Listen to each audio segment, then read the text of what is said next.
peace 10 years ago was seen as something a little ephemeral with a whiff of Birkenstocks, closely associated with the left. And when I was at the Hewlett Foundation, a board chair said to me, well, why should we continue to fund this program when we can't measure prevention? We can't measure the dog that doesn't bark. That time, a decade ago, peace was a bad word. In Washington, you can't use the word peace. You've got to talk about security. Got to talk about security. But security and peace, they're not actually the same thing. They're very, very much different. So for those of us who work in this field, it's difficult to imagine a peaceful world when nations continue to invest in weapons capable of killing millions of people, when those weapons continue to be part of strategic deterrence constructs. And the argument is, well, we have to do it because they're doing it. And you know what they're saying? We have to do it because they're doing it. It's the classic arms race. It doesn't have to happen. What I think really we need to study is how it is that the military-industrial complex has been so incredibly effective at advocating and lobbying and using the media to toot their own horn.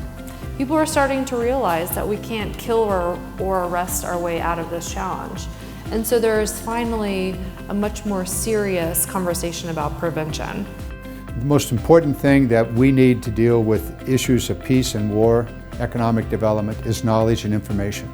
And that's exactly what this Global Peace Index does. It gives us information about, first of all, the factors that lead to a more peaceful society, a more peaceful country. And then the comparison, one country to another. Not just is the price of conflict 13% of the world GDP, but we have an extraordinary imbalance in the funding of after-the-fact responses.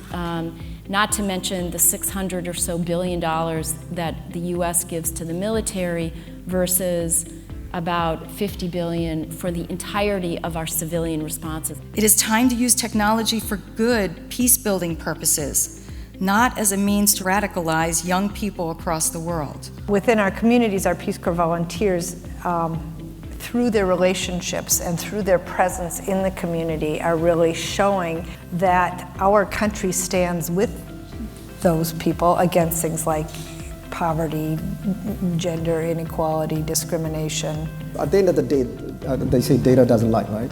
You show the data shows that the private sector is playing a lot more active role in the space, and we embrace that, and we promote our foreign policy within that lens.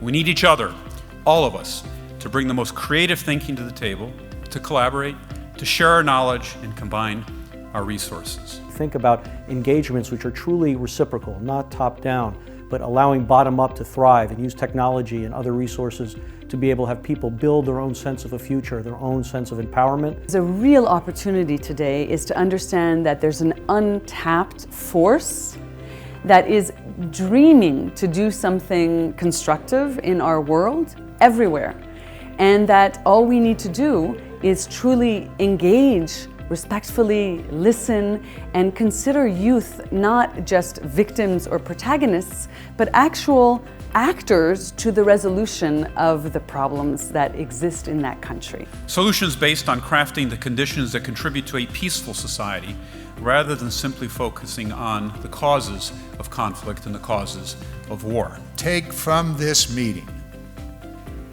a determination to go out wherever you may be in your life.